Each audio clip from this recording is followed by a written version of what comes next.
Bro, otoy. Eto na naman tayo. Don't judge me ha. Hello, Shein Parcel. Na-add to cart ko wala to nung nalasing ako. Di ba? Unboxing time. Baka sakaling may laman na self-control. Pero ganito talaga ako pag nalalasing, no? Magulat ka na lang after 1 week. May Shein na ako na parcel. Yung Shein pa talaga, no? Mamahalin pa talaga. Hindi ba pwedeng sa iba na lang? Oh, di ba?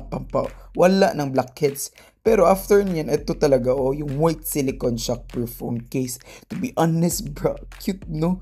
The only time na I'm happy with my purchase talaga, oh, di ba? Super nice. After niyan, ano ba to? Alam ko na, yung black hooded tee, yung pag street style na parang papunta ka ng Starbs ba? But speaking of cafes, ay super busy BTL ng Pilipinas, pero wala talaga yung connect.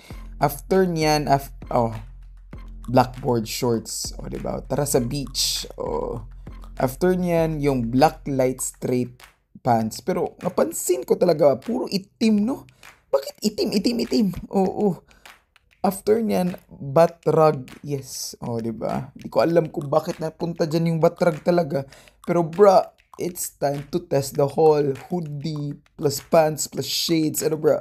Budol approve ba? Or feeling ko ako lang ba? Pwede talaga ako maging Shein model kahit nagulat ako na may parcel akong dumating yung araw na to.